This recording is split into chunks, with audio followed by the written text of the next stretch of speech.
ہم وہی کہیں گے جو ہمارا دین ہم کو بتاتا ہے، عمل کرو تو تمہارا بھلا ہے۔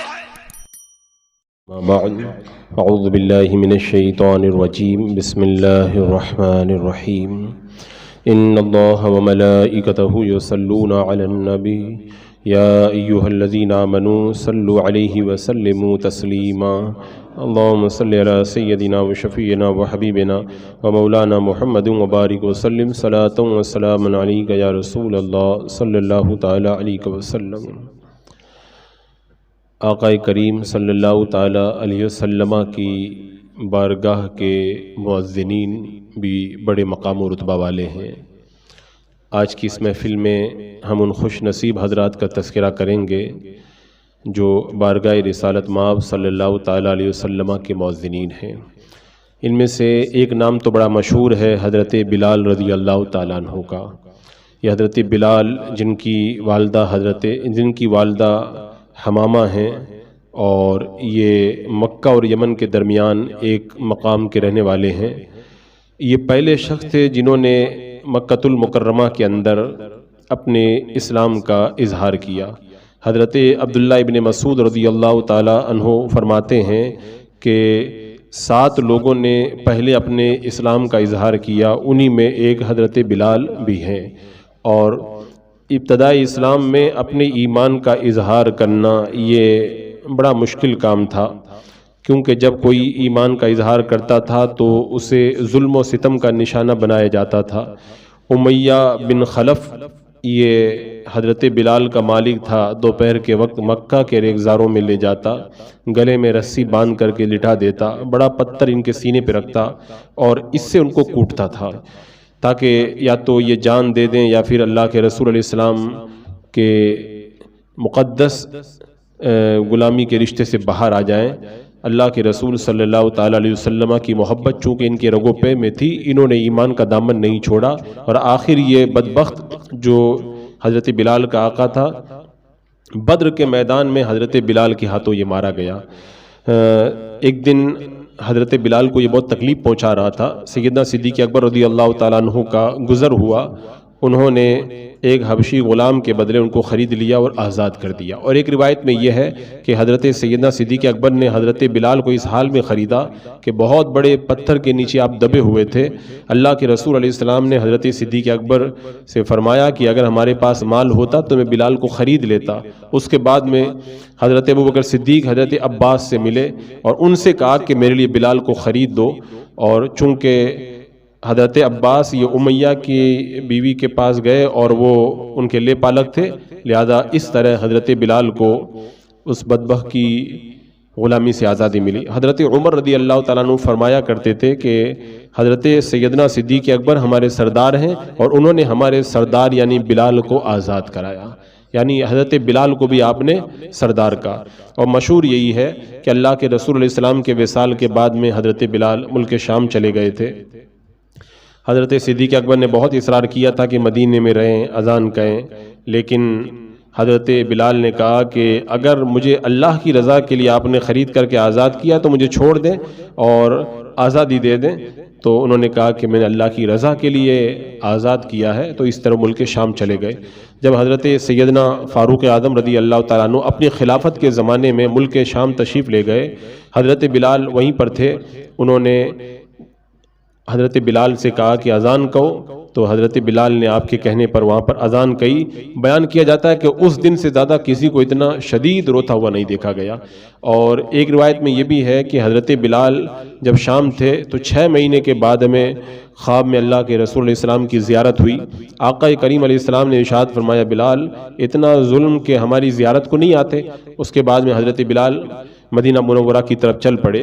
جب مدینہ کے قریب پہنچے، حضرت سیدہ فاطمہ اور حضرت امام حسن اور حسین کے حالات پوچھے۔ لوگوں نے بتایا کہ اللہ کے رسول علیہ السلام کے وصال کے 6 مہینے کے بعد حضرت فاطمہ کا تو وصال ہو گیا، حسنین ابھی موجود ہیں رضی اللہ تعالیٰ عنہما۔ تو جب آپ مدینہ میں داخل ہوئے، لوگوں نے چاہا کہ اذان کی درخواست کریں لیکن جرأت نہ ہوئی. حضرت امام حسین سے التجا کی وہ حضرت بلال سے اذان کہنے کی درخواست کریں. ان کے حکم کو تو وہ ٹال نہیں سکیں گے. جب حضرت امام حسین رضی اللہ تعالیٰ عنہ نے حکم دیا تو حضرت بلال اذان کہنے کے لیے اس جگہ پہ کھڑے ہوئے جہاں پہ اللہ کے رسول علیہ السلام کے لیے اذان کہا کرتے تھے. جب انہوں نے اللہ اکبر کہا تو اللہ کے رسول علیہ السلام کی حیات ظاہری کے تصور اور یاد سے لوگوں پر گریہ طاری ہو گیا. اور جب اشہدو ان لا الہ الا اللہ کہا تو رونے کا شور بہت زیادہ بڑھ گیا. اور جب آپ نے اشہدو ان محمد رسول اللہ کہا تو ایسا لگتا تھا جیسے رونے کی وجہ سے شہر کے اندر زلزلہ بپا ہو گیا ہے, کوہرام مچ گیا.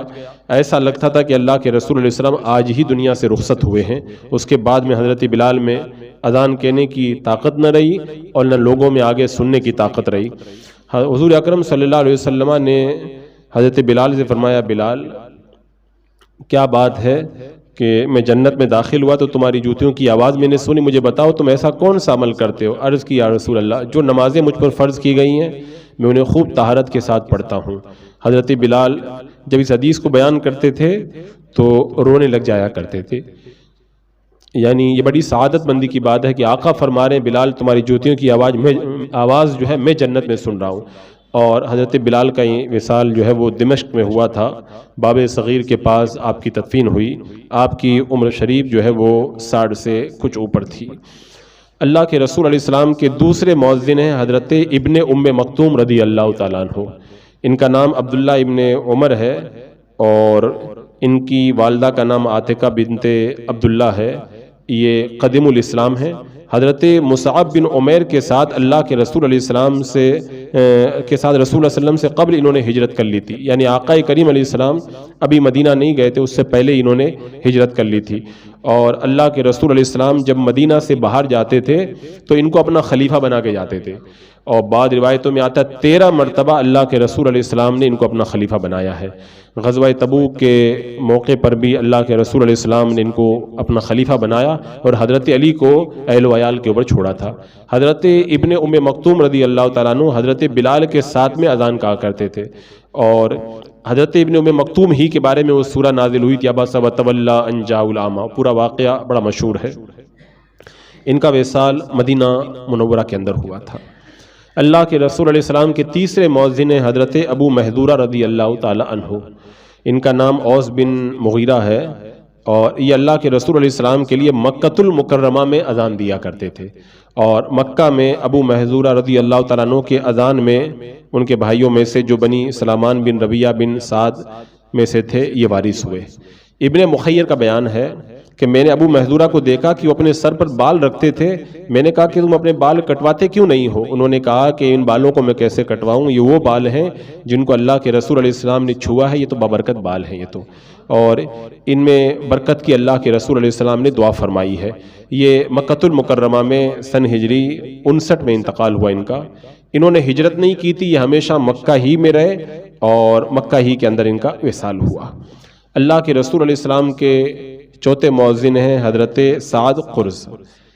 یہ حضرت عمار بن یاسر کے مولا ہیں اور ان کی وجہ تسمیہ یہی بتائی جاتی ہے کہ یہ قرض کا جو ہے وہ قرض جو ایک طرح کی جو یہ پتے آتے ہیں, یہ پتوں کی یہ تجارت کیا کرتے تھے اور ان سے بڑا نفع کمایا کرتے تھے, تو اسی مناسبت سے ان کا نام پڑ گیا. اللہ کے رسول علیہ السلام نے ان کو مسجد قباء کا مؤذن بنایا تھا. جب اللہ کے رسول علیہ السلام کا وصال ہو گیا, حضرت بلال نے اذان دینا چھوڑ دیا تو حضرت سعد کو مسجد نبوی کا مؤذن بنا دیا گیا. یہاں تک کہ آپ نے پوری حیات اذان دیتے رہے. ان کے بعد ان کی اولاد کے اندر یہ وراثت آئی, ان کی اولاد اذان دیا کرتی تھی. حضرت امام مالک رحمۃ اللہ تعالیٰ علیہ کے زمانے تک ان کی اولاد جو ہے وہ اذان دیتی رہی, بلکہ ان کے بعد بھی. اور جب حجاج کی حکومت تھی حجاز کے اوپر, اس زمانے کے اندر 94 تک آپ زندہ رہے اور ایک لمبے زمانے تک جو ہے وہ آپ نے اذان کی ذمہ داری نبھائی. یہ اللہ کے رسول علیہ السلام کے مشہور 4 مؤذن ہیں جنہوں نے آقا کریم صلی اللہ تعالیٰ علیہ وسلم کے لیے اذان کہی. ان کا ذکر خیر ہمارے لیے بڑا ہی باعث برکت ہے.